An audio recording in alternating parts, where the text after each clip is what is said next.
पिता और पुत्र और पवित्र आत्मा के नाम पर आमीन। यीशु मसीह में प्यारे भाई और बहनों, आज हम यूहन्ना के सुसमाचार 3 अध्याय के 1 से लेकर 12 तक के ईश वचन पर चिंतन मनन करेंगे। निकोदेमुस एक फरीसी जो कि यहूदियों की महासभा का सदस्य था, यहूदियों का एक जाना माना नेता था, वह रात को यीशु मसीह से मिलने के लिए आता है। रात को आने का एक कारण ये भी हो सकता है कि उसे डर था कि दूसरे इस बात को जान ना जाएं। फरीसी ईसा मसीह को एक झूठा मानते थे, उन्हें ईसा मसीह से जलन थी, ईर्ष्या थी। और यूहन्ना के सुसमाचार के 12वें अध्याय के 42वें वाक्य में हम ये देखते हैं कि कुछ यहूदी ऐसे भी थे जो ईसा मसीह पर विश्वास तो करते थे, लेकिन दूसरों के सामने इस बात को स्वीकार करने से वे डरते थे, क्योंकि उन्हें डर था कि वो सिनगोग से बाहर न फेंक दिए जाएं। तो हो सकता है इसलिए निकोदेमुस रात को ईसा मसीह से मिलने के लिए आया। लेकिन ये यूहन्ना के सुसमाचार में वर्णित हुआ है, और यूहन्ना के सुसमाचार में हम अंधेरे और प्रकाश के बीच में, मृत्यु और जीवन के बीच में, अविश्वास और विश्वास के बीच में, अज्ञान और ज्ञान के बीच में तुलना देखते हैं, फर्क देखते हैं। तो इसलिए अंधेरे को यहाँ पर हम प्रतीकात्मक रूप से समझने की कोशिश करें तो अंधेरा अज्ञान का अंधेरा माना जा सकता है, पाप का अंधेरा, अविश्वास का अंधेरा। और इस अंधेरे से यथार्थ प्रकाश यीशु मसीह की ओर जाने से ही हमें जीवन प्राप्त होता है। अज्ञान का अंधेरा क्या है? ईसा मसीह ईश्वर के पुत्र हैं, वे स्वयं ईश्वर हैं। इस बात को नहीं जान पाना ही सबसे बड़ा अज्ञान का अंधेरा है। और जो इस बात को नहीं जान पाता उसे जीवन प्राप्त नहीं होता।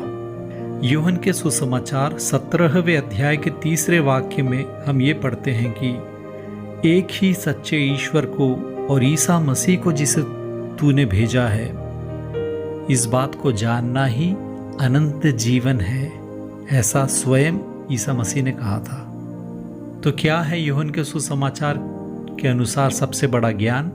सबसे बड़ा ज्ञान सच्चे ईश्वर को समझना और ईसा मसीह उस ईश्वर के द्वारा भेजे गए ईश्वर हैं, इस बात को जानना ही अनंत जीवन प्रदान करता है।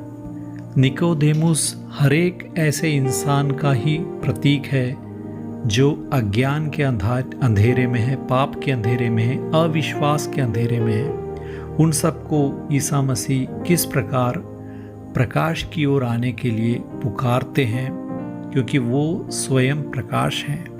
और ऐसा ही होता है। 3 अध्याय में निकोदेमुस रात के अंधेरे में उनसे मिलने आता है, चुपके से मिलने आता है। लेकिन 19वें अध्याय में निकोदेमुस ही अरमथिया वाले जोसेफ के साथ ईसा मसीह के मृत शरीर का संस्कार करता है। सुगंधी द्रव्यों को, महंगे द्रव्यों को लेकर आकर ईसा मसीह के शरीर को सजाता है और आदरपूर्वक मृत संस्कार करता है। बेपरवाह होकर, बिना किसी डर के सब लोगों के सामने ईसा मसीह पर अपना विश्वास जताता है। तो हमें निकोदेमुस से एक पहला सबक ये सीखना है कि हमें अपनी खोज में सच्चा होना चाहिए। जो सच्चे मन से ईश्वर को खोजता है उसे ईश्वर जरूर प्राप्त होते हैं, क्योंकि 3 अध्याय के 2 ही वाक्य में निकोदेमुस के मुंह से ये निकलता है, वे कहते हैं कि रब्बी, हम जानते हैं कि आप ईश्वर की ओर से आए हुए गुरु हैं, क्योंकि आप जो चमत्कार दिखा रहे हैं ऐसा कोई नहीं कर सकता, कोई भी व्यक्ति नहीं कर सकता जब तक कि ईश्वर उसके साथ ना हो। तो इसका अर्थ है ईश्वर तुम्हारे साथ हैं और तुम ईश्वर की तरफ से आए हुए गुरु हो। फरीसी लोग, यहूदी, ईसा मसीह के विरोधी थे, और ऐसे ही महासभा का सदस्य होते हुए भी निकोदेमुस ये स्वीकार करता है कि आप जरूर ईश्वर की ओर से आए हुए गुरु हो। तो हमें निकोदेमुस की तरह सच्चे मन से सत्य को खोजना है, ईश्वर को खोजना है और जब ये सत्य हमारे सामने आए तो निकोदेमुस की तरह उसे स्वीकार करना है विनम्रता के साथ। फिर ईसा मसीह उससे कहते हैं कि जब तक कोई दोबारा जन्म ना ले तब तक वह स्वर्ग का राज्य नहीं देख सकता। ग्रीक भाषा में अनोथेन वाक्य का वहाँ पर उपयोग किया गया है, जिसका अर्थ दो है। पहला अर्थ है कि जब तक तुम ऊपर से पैदा नहीं होते, और दूसरा अर्थ है जब तुम दोबारा पैदा नहीं होते। तो ऊपर से या दोबारा, दोनों अर्थ हैं अनोथेन ग्रीक वाक्य का अर्थ। दोनों ही सही हैं।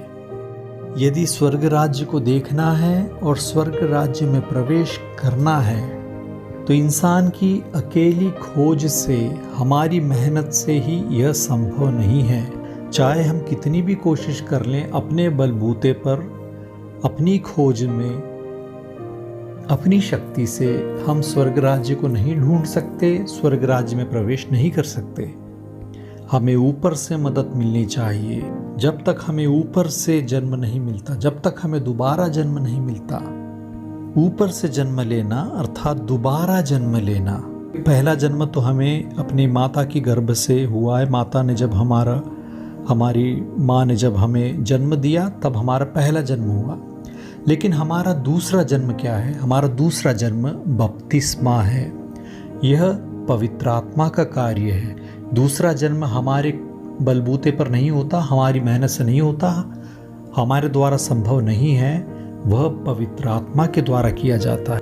पवित्र आत्मा हमें नया इंसान बनाते हैं, एक नया जीवन प्रदान करते हैं। पवित्र आत्मा हमें पिता ईश्वर के पुत्र बनाते हैं, ईसा मसीह के शरीर के अंग बनाते हैं। तो बिना पवित्र आत्मा के हम ईसा मसीह को ना जान पाएंगे, ना समझ पाएंगे, ना उनमें प्रवेश कर पाएंगे। कुरिन्थियों के नाम संत पौलुस के पहले पत्र के 12वें अध्याय के 3 वाक्य में हम ये पढ़ते हैं कि पवित्र आत्मा की प्रेरणा के बिना कोई यह नहीं कह सकता कि ईसा ही प्रभु हैं। ईसा मसीह को प्रभु मानना, समझना, जानना हमारी बुद्धि से संभव नहीं है, हमारी मेहनत से संभव नहीं है। पवित्र आत्मा ही हमें ये कृपा प्रदान करते हैं इसे समझने में कि ईसा मसीह प्रभु हैं, ईश्वर हैं।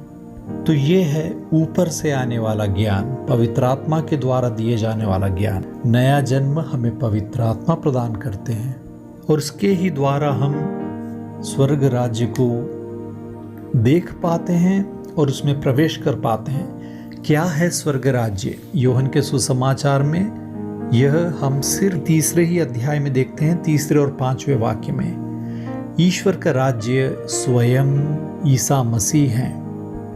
ईसा मसीह में ही ईश्वर अपना राज्य स्थापित करते हैं। इसलिए स्वर्ग राज्य में प्रवेश करना, इसका अर्थ है ईसा मसीह में प्रवेश करना।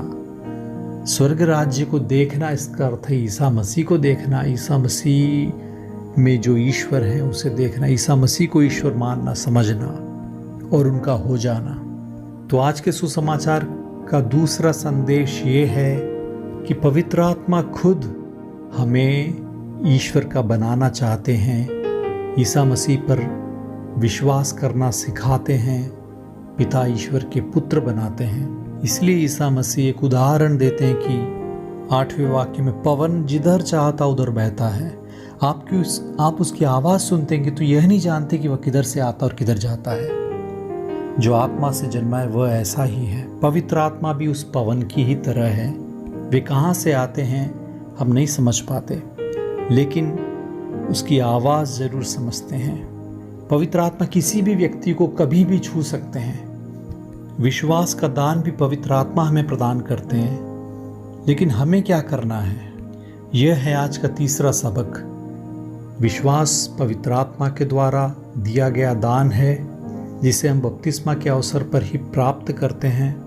लेकिन हमारी तरफ से सहयोग करना है, ईश्वर को प्यार करना है, ईश्वर के नियमों का पालन करना है। एक उदाहरण यदि हम याद रखें तो माँ बाप बच्चे के लिए चावल दुकान से खरीद कर लेके आ सकते हैं, माँ चावल को पका सकती है, चावल का एक निवाला बनाकर बच्चे के मुंह में रख सकती है, लेकिन बच्चे के लिए खा नहीं सकती। वो तो बच्चे को स्वयं चबाना पड़ेगा, खाना पड़ेगा, तभी बच्चे में जीवन आएगा, फुर्ती आएगी, वो बड़ा बन पाएगा, चाहे माँ बाप कितना भी प्यार क्यों ना कर लें।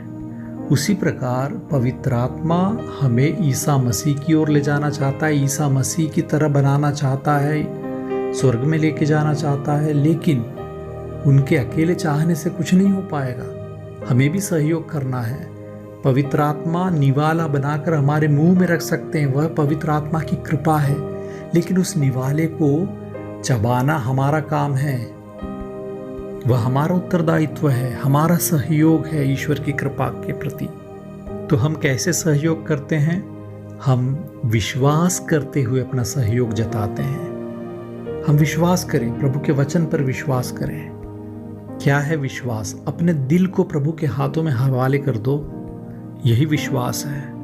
वो दिल का समर्पण है, आत्मा का समर्पण है, बुद्धि का समर्पण है।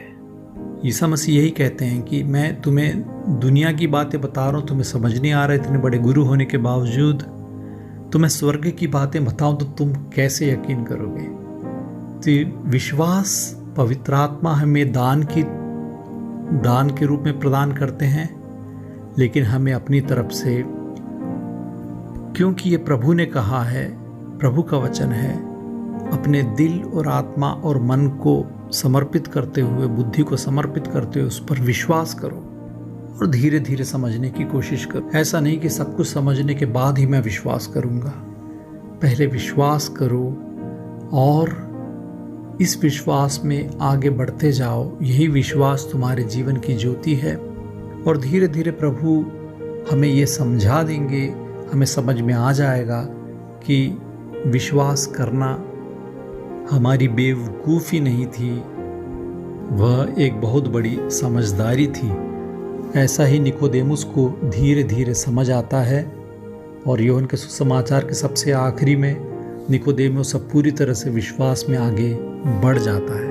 प्रभु से इस पहली मुलाकात में ही पवित्र आत्मा ने निकोदेमुस के मन को और आगे बढ़ाया, उसे विश्वास का दान दिया और निकोदेमुस ने अपने मन को ईश्वर के हाथों में हवाले किया। तब धीरे धीरे उसे ईसा मसीह को समझने की कृपा प्राप्त हुई और जब वह समझा तो उसने ईसा मसीह के लिए अपमान या मृत्यु भी सहने का मन बना लिया। इसलिए वह गोलगोथा में ईसा मसीह के मृत शरीर को दफनाने के लिए जोसेफ के साथ जाता है। अब उसे किसी बात की परवाह नहीं है। क्रूस पर मरने वाले ईसा मसीह को भी उसने ईश्वर समझकर विश्वास किया। इतना बड़ा विश्वास उसे प्राप्त हुआ और जो विश्वास करता है उसे ईश्वर के पुत्र बनने की कृपा प्राप्त होती है। जो विश्वास करता है उसे अनंत जीवन प्राप्त होता है। तो आए हम भी इसी तरह के विश्वास में आगे बढ़ें। ईश्वर आपको अनुग्रहित करे।